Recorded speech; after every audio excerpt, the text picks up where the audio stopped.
Welcome to the Humourology podcast with me, Paul Barros. This is where we put the fun into business fundamentals. My guest on this edition of the Humourology podcast is a true trailblazer in British comedy. A multi-talented actor, author, and one of the most recognisable figures from the groundbreaking alternative comedy boom of the 1980s. Her distinctive wit and iconic performances made her a household name, with unforgettable roles, such as the delightfully dizzy Catriona in Absolutely Fabulous, and the memorable girl at the bar in BBC TV's Naked Video. She has shared the stage and screen with comedy legends like Dawn French, Jennifer Saunders, and Rick Mayall, carving out a unique place in British entertainment history. Her career is as diverse as it is distinguished. Beyond her comedy and acting chops, she is an acclaimed author, with her novel Losing It shortlisted for the prestigious P.G. Wodehouse Comedy Literary Prize. As a sought-after after-dinner speaker and awards host, she captivates audiences with her quick wit, warmth, and ability to connect through humour and shared experiences. Helen Lederer, welcome to the Humourology podcast. Lovely to be here, if I may say. Lovely intro. Oh, bless you. Well, there was so much to get in, Helen. We originally met in the 80s, which was, quite a long time ago now. And neither of us has aged a bit, which is always lovely. It is odd, isn't it, having the kind of spirit that we have. And I've just done a job with younger people, and I have had a big birthday. And it is, but I think the spirit, you just have to go, look, if you've got that kind of spirit, the spirit remains, the body ages. But I can't quite believe it was, I think I did my first gig in 81 because I was forced to think about dates for the book. And that is, so the people I'm working with now occasionally weren't even born when I began. And yet the humour, your speciality, does overlap. When you connect with someone, it really doesn't matter what age they are. No, funny is funny, isn't it? And the people are still laughing at the sketches you did, and hopefully I did all those years ago, and that makes it lovely, really. I mean, and humour is the true connection, the bond between people, because haven't you found throughout your life that if you can make someone laugh, you're automatically connected? Oh, yes. But it's the process and the unpredictability of connection that keeps us on our toes, and also accepting that we're not for everyone, because humor is so particular. So when it does connect, it's amazing, it's beautiful, it's wonderful, but it's not surprising when it doesn't, because I think we're all tribes, and not everyone is going to soak up or be willing to recognize all of our individuality, So you do have to accept that people either love comedians and their content or loathe them. I don't think there's a middle lane. I think you're right, but I think isn't that about becoming sanguine as we get older, and we sort of like go, do you know what? If I'm not for you, that's fine as well. Not that fine. It's a life's work. It's a life's work, actually, to look at the attendant elements of, sort of launching oneself in this world called a comedian. I mean, I wouldn't have called myself a comedian, but there weren't any other jobs. That was the job description, wasn't it? Like, Helen Lederer comedian. I said, but that was just a platform to start writing, to start performing my written material. But I think it is quite challenging for some people, particularly in the 80s when we began, to go, call yourself a comedian. You're a woman, all that. Whereas I just kind of blithely jumped in and did it and made mistakes a lot, and just had that passion to want to do it, as you must have done. Well, it wasn't. It was an interesting time, and it was because whenever you that people said to you, "What do you do?" and you were a comedian, the first Edinburgh show we did was Most Minor and Majors, my band, Paul Merton, who was still Paul Martin at the time, as you remember, Yes. and Mark Steele. And Paul Oh, came up with the title of "Have you been on telly?" Because that's all anybody asked. oh, And really? we had such pathetic credits. Paul had been on 40 Minutes, which was a documentary show. We'd done Blue Peter, and Oh, Mark Steele had 2 lines in the Spike Milligan show. So we oh, put all wow. our credits on there. Oh, amazing. But what you would have had is this kind of fervor to want to do it, I think. Yeah, I think that's what kept us, what brought us there, but also kept us there. well, it wasn't the money, was it? No, it wasn't the money, but in writing the book, and also talking about the book, which I've been doing for like the last recent past, I I've had to question myself, why on earth did I do that? Because other people seem to think it must have been very difficult. So when other people think something must be difficult, I start to think, yeah, it must have been really difficult. So I just have to return to the fact that I had a passion. Like I really, really wanted to write my material and perform it. And there were good gigs and bad gigs, but I never thought about being happy. That wasn't the thing. It was just to do it. It's a weird one, isn't it? But we between us will know just about every comedian of the last 40 years. But it has to be a passion because all of us were doing it. Well, we joked about it not being for money, but we were just doing it because it's something we felt we had to do. Mm. It was Yeah, just in us. And we suddenly had this circuit where we were allowed to play, really, yeah. wasn't it? And we learnt through play, which is the way children do learn best. Yeah, I like your wordplay. I've just really got into that. I think one can, with the pressures of life and not being in the elite, which I talk about in the book. I've never been in the elite stream, um, um, and that is possibly because I'm crap, but also because in those days, there were fewer women, and the women that were there were championed by men, and they've remained on top, deservedly so, because they're brilliant. I'm talking about French and Saunders and Victoria Wood, who came in a different way. So, but there was a thought, I'm linking back to your point about play, but there was a thought, there was a belief at the time that, look, they are amazing. All the budgets and the pilots, and people made a lot of pilots in those days, there was more money around, would go to why would you have 2 women when you've got one woman sitcom? It wasn't like meanness, it was just the logistics at the time. So with men, I thought there could be a wider platform for, you wouldn't make a comparison between one male sitcom and another male-led sitcom, let's say, or male comedians. There was room for, people didn't question the amount, but people did question and compare the women. That's nobody's fault. I'm not bitter, not that I'm bitter. Title of book. Title of book, But, yes. but yes, hopefully funny, with irony Very attached. funny. But I think that was an element at the time. Anyway, we can talk about that. But the playful thing, oh my God, it's such a rare gift when you're with other people, and you must have done this in your, being in groups and a double act. And I was in a double act for a short period of time. Um, just that joy of connecting with another kind of similar brain, and elevating yourself and thinking you're hilarious, and then of course realizing, oh, maybe not so hilarious when faced with an audience. But I miss that so much when I work on my own, and you can get very, I don't know, solitary and lonely, um, trying to create connectable material when you're not playing with other people.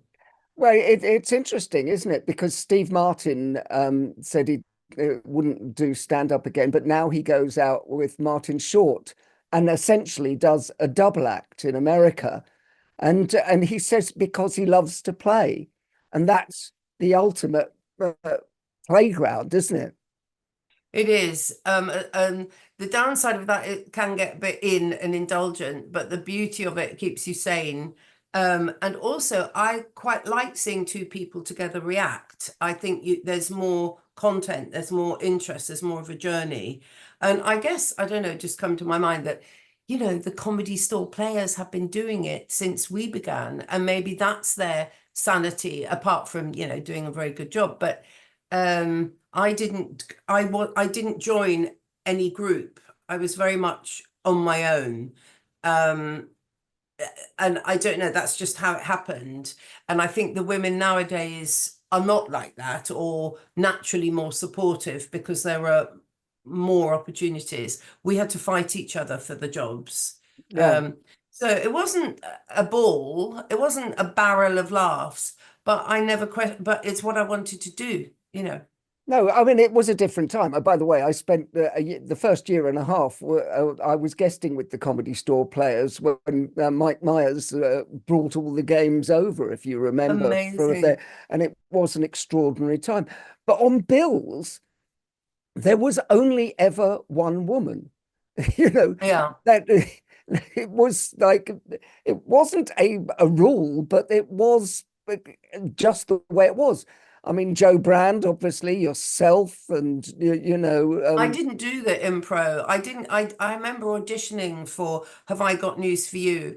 And in my, I think, was it arrogance? I don't know, just because I was immersed in that world at the time, I assumed that that would suit the way I think and the way I play, but I didn't get it. And the guy who took it personally, obviously, and the guy who produced it had been a runner on a radio series called In One Ear, which was an early comedy, one of the first comedy live comedy programs on Radio 4, produced by Jamie Ricks, with Clive Mantle and Nick Wilton.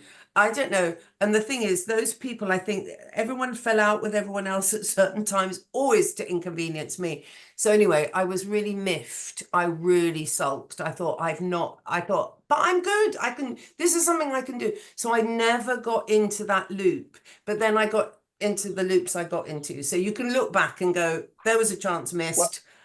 There's another opportunity that I kind of got. well, let me tell you a quick story. One of my friends, Paul Provenza, the American comedian, he went for the auditions for the American version of Whose Line Is It Anyway? And he went on the same day as this bloke, and he went, "This bloke blew us away. He was the best I have ever seen." And he said, "I didn't get it." And he said, "I was pretty good, but this bloke blew everybody else off the stage." And he didn't get it. You know who Oh, that bloke was? oh, Mike Myers, oh my who a word. year later was the biggest star in America, and he didn't get the gig. So, Amazing. you know, That's it. Well, our kind of mercurial, magical, variable world that we're in is stuffed by necessity of personalities and egos, and we need an ego. It's not bad to have an ego. You need an ego. But that's why you can say sometimes mediocrity wins. Sometimes you can say, bad people get the job. You can also say good people get the job. There's not really, there's not necessarily a logic to casting in our world, and that's the game, isn't it? That's the game. but it's like love, isn't it? It's in the eye of the beholder, really. So, if the beholder is a producer who doesn't like the look of you, or That's it. he doesn't fit. But that does relate, Paul, to comedy and connection as well, because so much of it is about instinct. Yeah. And what is that based on? Probably that person's environment, upbringing, tastes, comfort. It is a fascinating subject. All I know is that when I'm free, I can make people laugh, but when I'm not free, I can't. And the pressure of performing, I used to struggle with it. I do some really good gigs and then not, and some other, I get spooked. So I was a bit inconsistent. So then the acting was great because then you have a script, but I didn't enjoy the camaraderie of the male comedians at the time. I think there was a word neurotic, I think yeah, you were considered neurotic if you displayed anxiety before a gig, which I think is quite normal and my way. Not that I'm bitter, I'm sounding bitter now, but I just think that it's such a different vibe now, but it's quite enjoyable to analyze comedy, power, equality, diversity. It's quite a useful tool to kind of draw some observations from, as I think you do in your work, don't you? Absolutely. Well, well, you see, I'm now a psychologist, so I'm looking at it through the prism of, like, how crazy do you have to be to do it? Which I think, I'm not bitter. Not that I'm bitter. Your book beautifully highlights is that there has to be an element of craziness. I Yeah, mean, if you think about, you are standing in a darkened room on the stage on your own, trying to make a few hundred people do an involuntary yeah, act, yeah, and yeah, you're putting yourself up there. And you said it earlier on about, you've called yourself a comedian. You are yeah, playing the Comedy Store or a comedy club. uh, and yeah. and so therefore the expectation is so high. Yeah, it can spook you. Yeah. It can spook you. And the way when it works well, and it's working really well now, it's taken me all this time to get to this great age. I'm really, I would say, comfortable now for the first time in being myself and actually being serious as well. But for me, I actually have to love myself and love the audience in the way that when you're relaxed and you're connecting with someone, I've just, as I say, the job I've just done, I was connecting with a 34-year-old young man, amazing guy. And so it wasn't ageist. It was like, you know what? We are just having hysterics because we are tuned in to each other. And when you want to give, when you find yourself funny, not in a sort of arrogant way, and you want to share it, that is very contagious. And I think all those things have to be in place. Or you can go on a comedy course, which I haven't done, and learn from someone and pay for it and learn how to do jokes and fail in front of your fellow colleagues. And then, in the last 20 years, that's another system of becoming a stand-up. Nothing wrong with that either, but I didn't do that. No, you said something very interesting there, which was tuned in. And from a psychological perspective, um, I'm very much of that. If you want anyone to go into any state, you have to go into that state first. So actually, when you are relaxed, you said, and when you are comfortable now, you tune in with the Mm. thing, and you hit those notes, don't you? And I think Yeah, it's what comes with age and experience is the ability to hopefully get ourselves in a good state to be able yeah. to tune in. Is it? Yeah. But it's difficult to teach that, but it's a worthwhile thing, worthwhile principle. I think my ease with myself now, in that I don't take myself that seriously. I mean, I never used to, but my nerves got in the way. I think I have less nerves now because if something goes wrong, I know um I can refer to that and I'm not going to die. Nobody's going to die. It might be funny. I mean, you can't fake it. I think faking corpsing is a turn off for me personally, Mhm. because humor, as you talked about, the involuntary reaction, comes from authenticity and recognition. So that's where we go. I'm not for everyone, but I am for some people. Some people see something in me that is funny.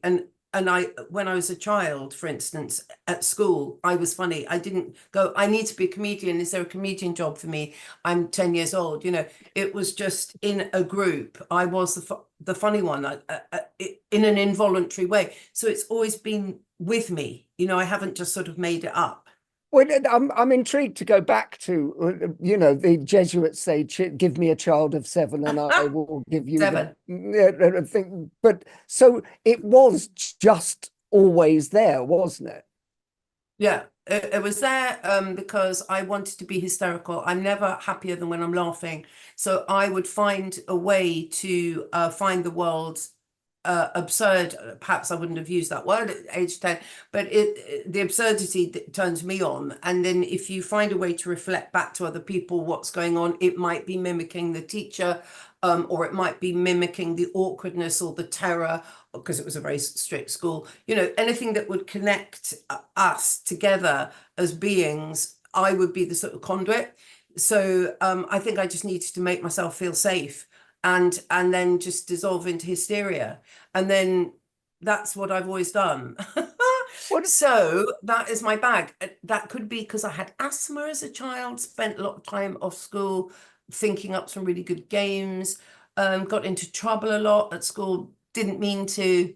So I'm sort of like not on purpose, but I've always got into a lot of trouble and people have looked at me with concern. So I call those the straight people. So they're not my tribe.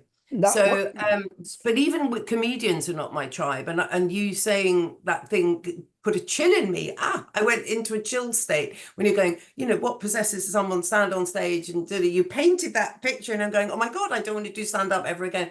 But I did struggle with some of the male comedians that you named at the time, and it wasn't necessarily personal. I think again it was a tribal thing. They had a certain presentation of self. I had a presentation of self, and we were working it out, but I would rather not work with them. And indeed, guess what? I don't.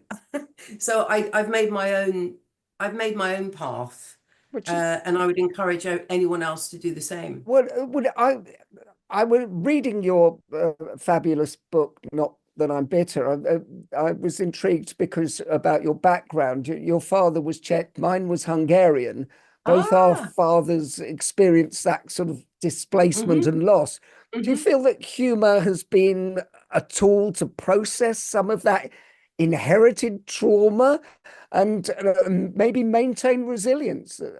Yeah, good question. Difficult to know the answer actually, because it has been put, and I know there's such a phrase of, is it second generation sort of Angst. Yeah, angst, survivor's guilt, something like that. yeah. Because of course, like you know, I was born in Wales, as it happened, you know, so I'm Londoner, but I have my inherited heritage of my father having to come here and my grandparents coming here. But that's not my direct experience. But I've inherited Mm. stuff from them and observed attitudes to that. Um, and it's a difficult one to reconcile. But being different, we're all different, aren't we? And then you get told off because you don't want to be boastful or go, I'm special. And we were brought up not to boast. And like my dad, for instance, if I went to a disco set, I always had to dance. If somebody asked me to dance, I always had to say yes, because it was rude to say no. So I ended up saying yes for the rest of my life, often because it was quicker. So I put all that in the book because I just think I've just evolved how I am. I don't think I suit um, conventional people and what they think is acceptable. I've also had to talk about, you know, how it was in those days through the prism, your word, loving the word prism, of the 80s, because people have young people today behave quite differently, and also they have different boundaries than we had. So you know, but let's go back to comedy, which is what you do. I mean, you can, it's an incredibly powerful, tantalizing thing. When you get it wrong, it's a disaster. When you get it right, there's nothing more beautiful in the world. No, and by the way, then it becomes an addiction, really, doesn't it? Because getting that laugh is still, I mean, it's still the best drug that I've ever had. Yes, I'm not feeling very funny today, but that's fine. I'm quite comfortable with that. Because well, Humourology, your bag. So you're a psychologist who help uses humor to produce profit margins to be increased. I mean, what is it? What's the Well, yeah, game? but humorology is really, it's not just about making people laugh. It's about how humanity, it's about humility, it's about connection. It's all those things. And by the way, you can't get to real humor unless you connect on some Yeah. level. And so, Yes. and any person, business, or needs that in order to succeed. And I But think that's at the core.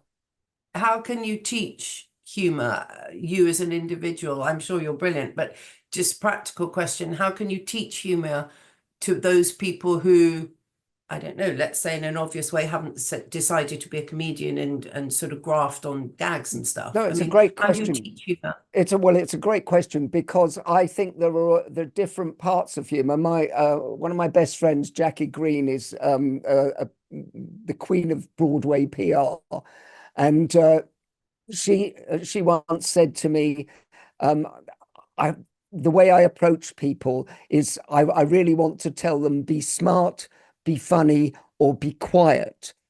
And I think uh, because she says I have time for all those people. But sometimes the smartest thing, going back to your question about how do you teach people, to be a really good audience is part of the ecosystem of Mhm. the humor ecosystem. So actually listening and laughing, you can be, you know how it is. You have some great friends who are just great listeners and great laughers.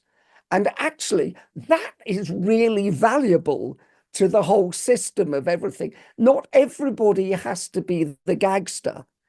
Mm. People can, find their place in this ecosystem by just knowing themselves. And really, I think that comes down to listening more, because I think all the best comedians are the best listeners.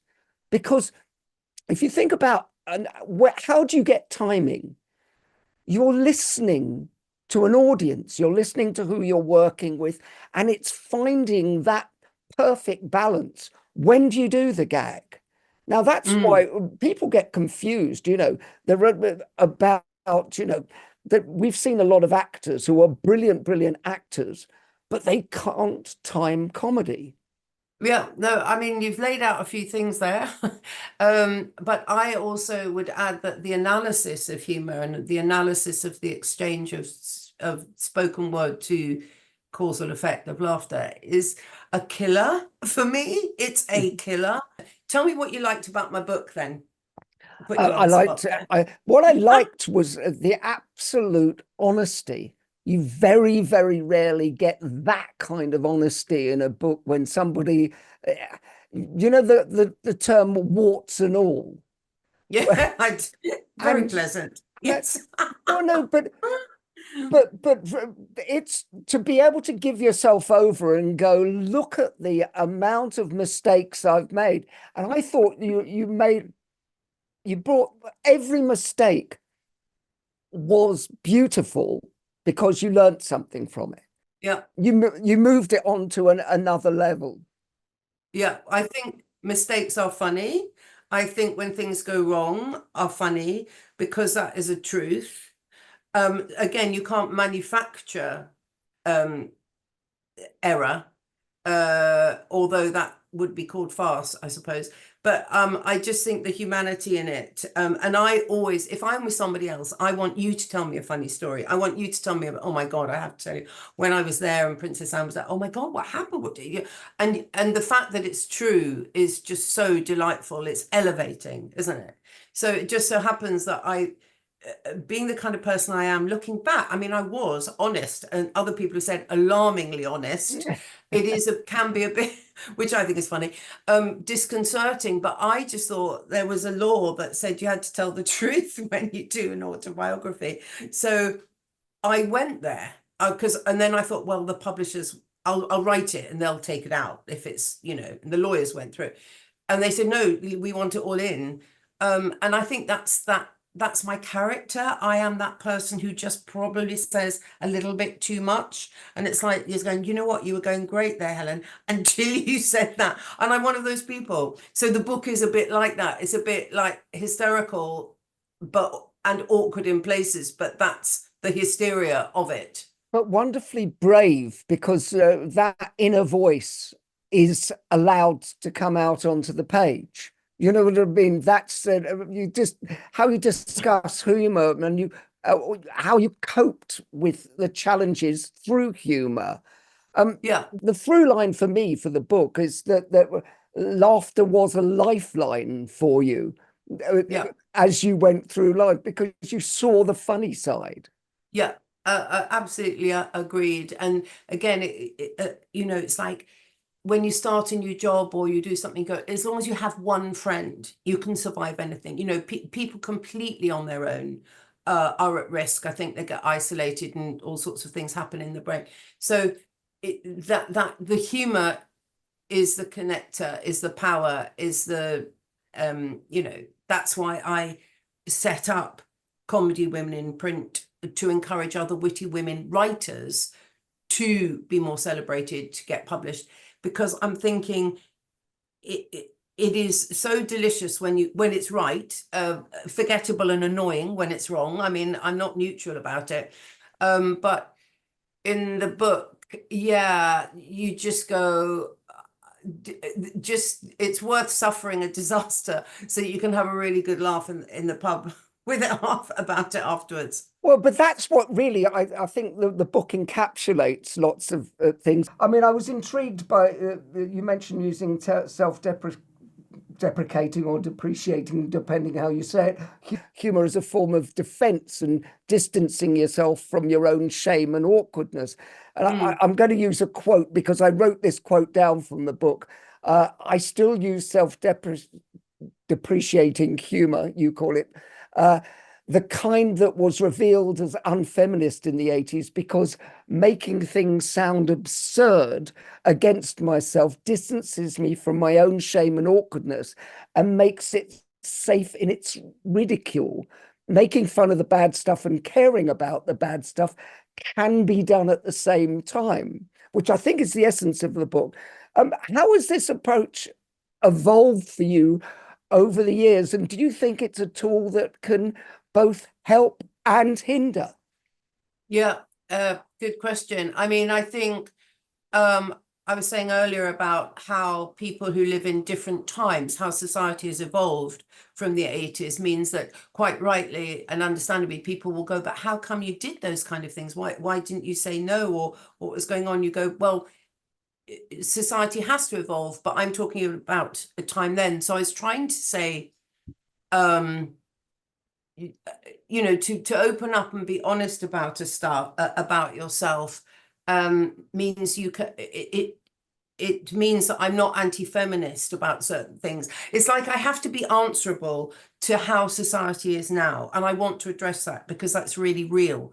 And we all, you know, I haven't popped my clogs yet, so I have a responsibility to how society sees itself. But equally, if you're actually going to go raw and talk about how you remember things, you have to talk about the truth then. So it's kind of marrying up the two times, but the common factor, which is your bag, is humor, comedy. And so you have to use all your tools that you know you've got to make that connection with a reader or with somebody in the audience.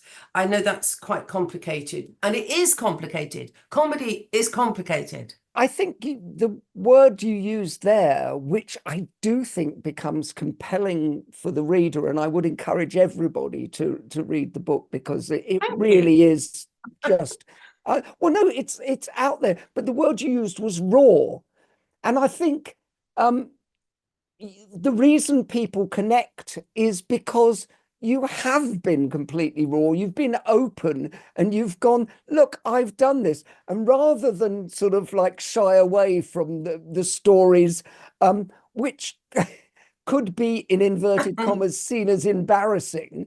Yes. You, My you've sister is embarrassed, bless her. She doesn't quite know what to make of it. I think I understand that, you know, a member of your own family, you'd be going, ooh, I've got to sort of see the neighbors now, and they, you know, ooh, but I don't know. I just went for it. I just went for I it. think it's freeing, and I think it encourages people. Do you see? I think the best way to get over something is to be able to laugh at it and go and see our own ridiculousness. Yeah. We are all ridiculous. And Yes. if you never accept that, Yeah. then you're going to be buttoned up for the rest of your life. Yeah. Yeah, I absolutely agree with you. We are, well, that sounds quite Shakespearean as well. And then, you know, in the process of sort of cracking on through your life, you know, you are going to have moments where, you know, of rejection, of feeling inappropriate and all that, like the person not giving me the job or that comedian not getting me, you know, you're going to keep these wounds with you. But I tried to play with them in the book as well. I tried to own everything. I just tried to understand. And make it feel okay to have gone through that journey.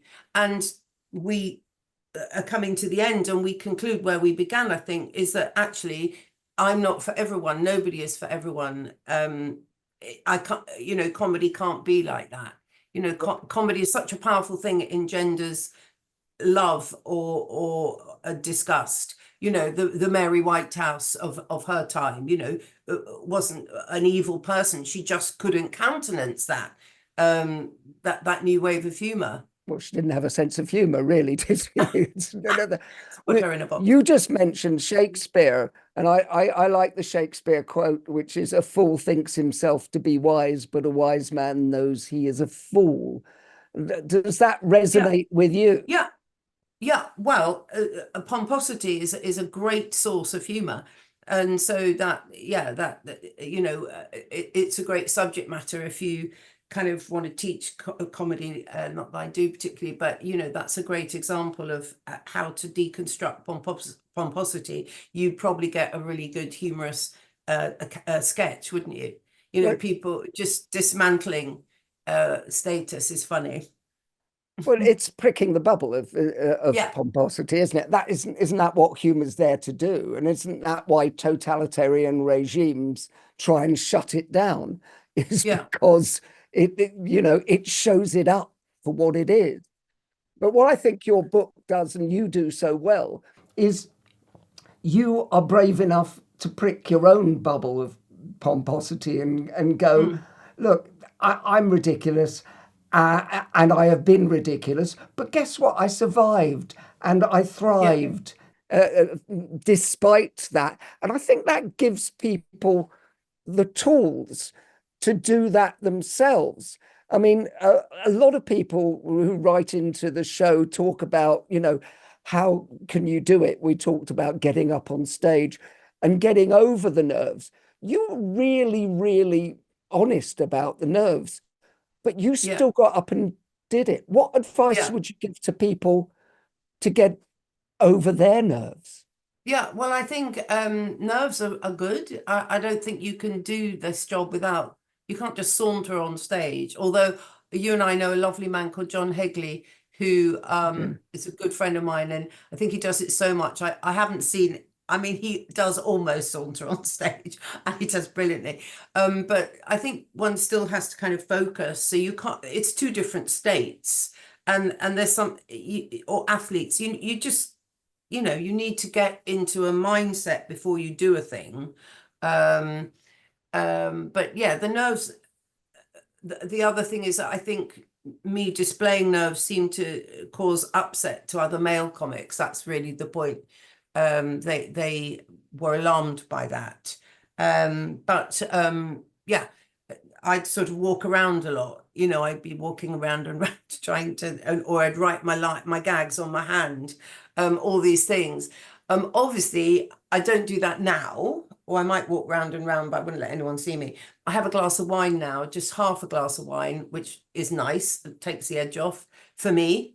And I have half a glass of wine or more after. And I think that's, I thoroughly enjoy being in that zone as an older person. Well, and why not?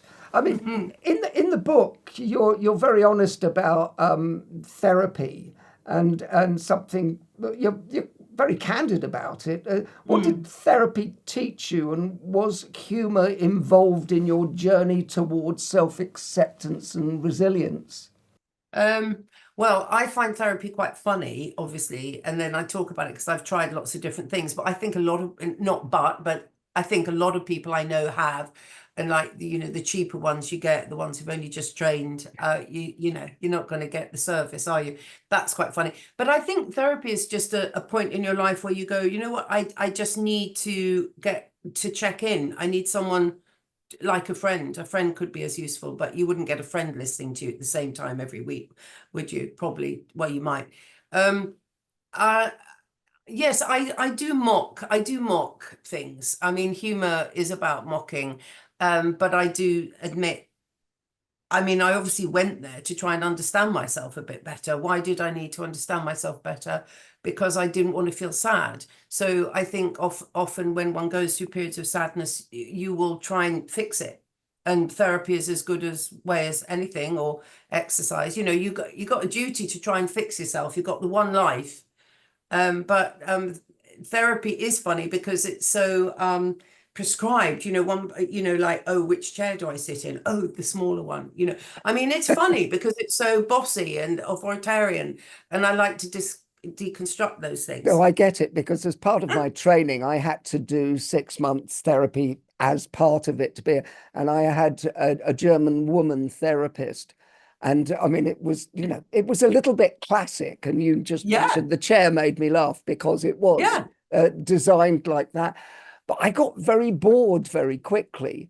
And yeah. it was the thing. And so she was so straight that my task was to make her laugh.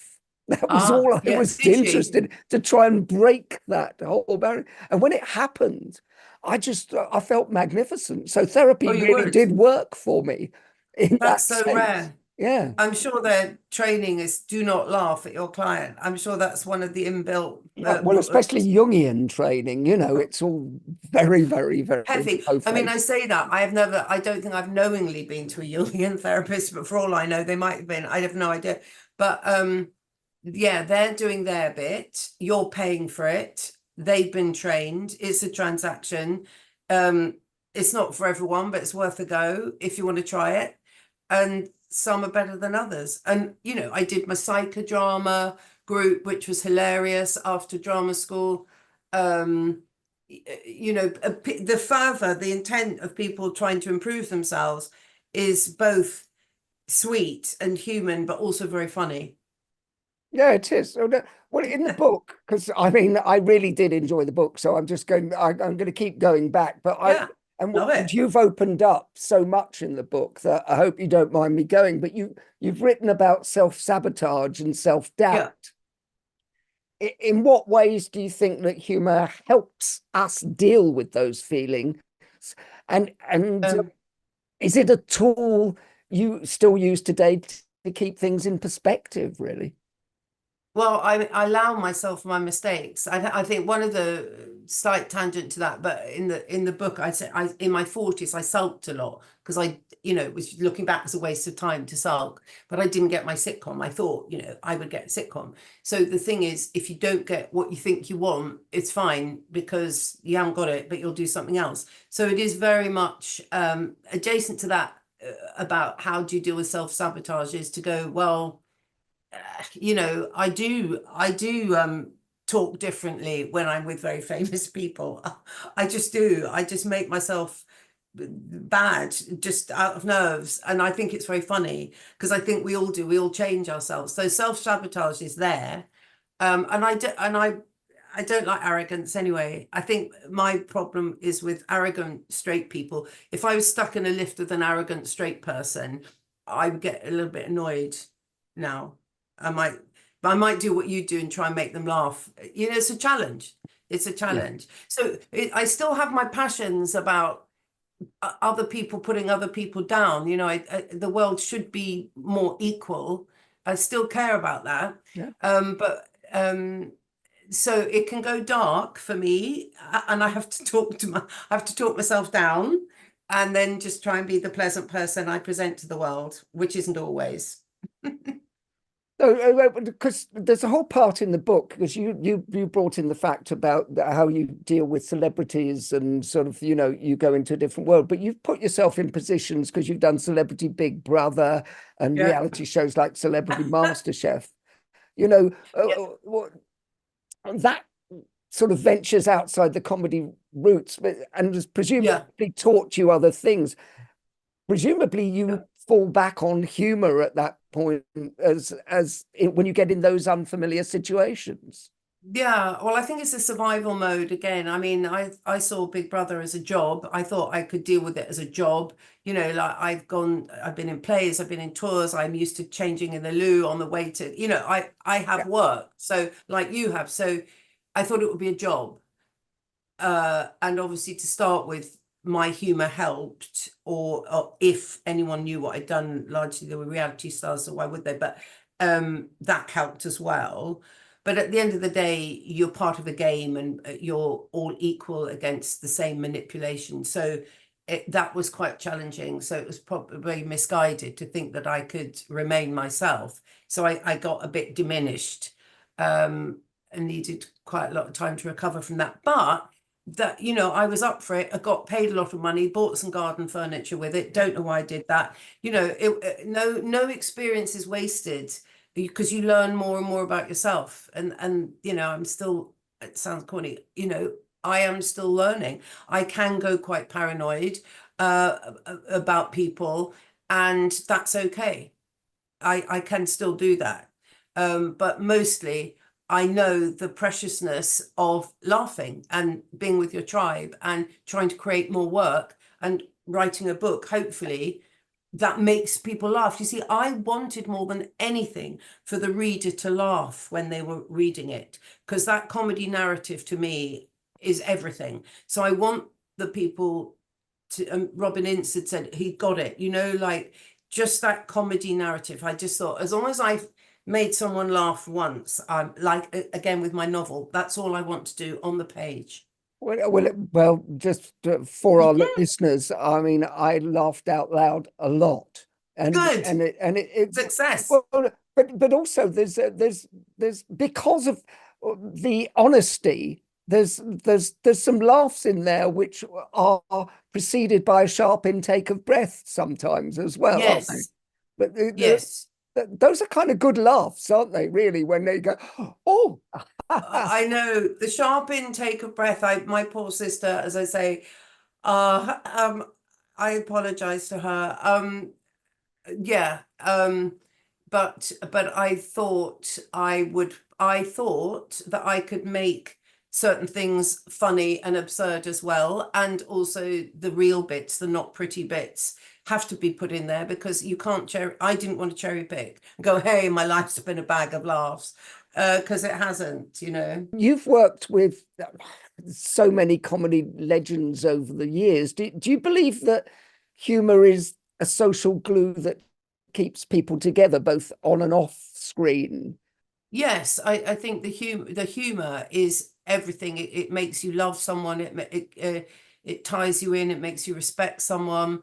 Connects you. As we've both said, you know, it doesn't make you feel alone. I mean, it's so powerful, but it isn't present all the time. It's just like the jewel, the thing to aspire to, or the money you want to save up to go and see your favorite comedian. You know, as long as it's there in your world and it's accessible and you can find it's worth it. It's like some people say, I couldn't live without listening to music, or I couldn't live without seeing a painting.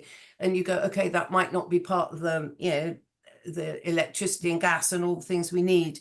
But these are the beautiful bits that I've tried to work with, haven't always made a living from, but it has been my world. Yeah. And would you consider humor a superpower? As a superpower, Mm, did you say? yeah. Yeah. Yeah. Well, it's sort of magic. It sort of transcends um perfunctory nothingness. Yeah. And what is it that, you know, what's that special sauce that those who have it, have you ever analyzed what it is? What is that, you know, that extra chromosome that that happens with that? What is it? Well, I think we've done a very good job, Paul, today on analyzing it. I think we've said it connects us. I think we've agreed that it's tribal. I think we've understood not everyone is for everyone, but everyone will find humor somewhere, their version of it.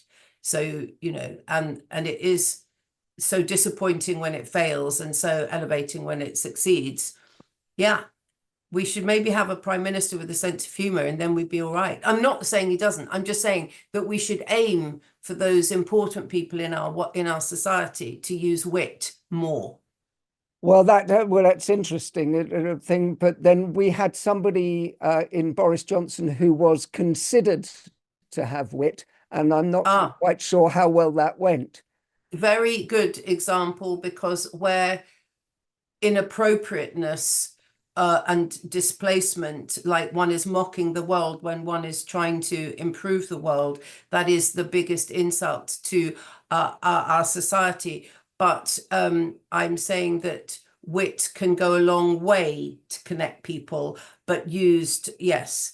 I rescind my statement. Maybe a politician has to look at the where to place wit and where not to place wit. Well, where are we? Well, we're very quickly talking about that. Zelensky was a comedian who became president, and everything. Which comedian would you like to see made prime minister? They're probably dead, the people I don't mind. Rick Mail would have been a good comedian. Well, wasn't good, would have been. I think he would have been a similar leader to the Ukraine, because it does take leadership. It does take balls, male and female balls, to bounce out there, put it out there, reflect it out there, and with humility, because that's what it takes to reflect back the state, the human condition. I was just seeing Rick Mail, knowing Rick a thing, but then thinking of him playing Alan Bustard and hoping he wouldn't be that kind of prime minister. No, quite right. Yes, quite right. Maybe it's not an accident that program was created for him. Okay, we're just going to do quick fire questions. Quick fire questions. Who is the funniest business person that you've met? Now, it's somebody who's not necessarily a comedian. It can be, because that's your business as well. But somebody you go, oh, they were really just naturally funny. I don't know many business people, not surprisingly, being in my line of work. I'm only going to Dragon's Den. I'm thinking the tall guy, Peter, can be quite acerbic. Yeah, he can be quite acerbic. I don't know. Yeah. You said business and wit, so I'm chucking that out. Okay. No, Peter Jones, I worked with him. I actually used to lecture for the Peter Jones Academy occasionally. There you go. He was a funny man, and he is a funny man. Good. I'll tell him. I'll tell him you chose him, and he'll be very pleased. Tell him I need some money. Anyway, yeah, onwards. Yeah. What book makes you laugh, Helen?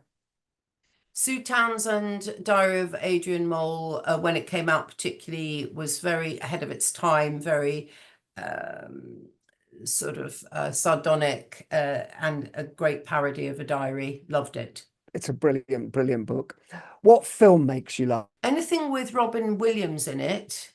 But I can't think of titles. Oh gosh. He was in a film made by a friend of mine, the man we were mentioning earlier on, Paul Provenza. He was in The Aristocrats. You know, the joke about the joke that nobody can tell, that all comedians tell to each other. He was in that, Robin. Did you work with Robin?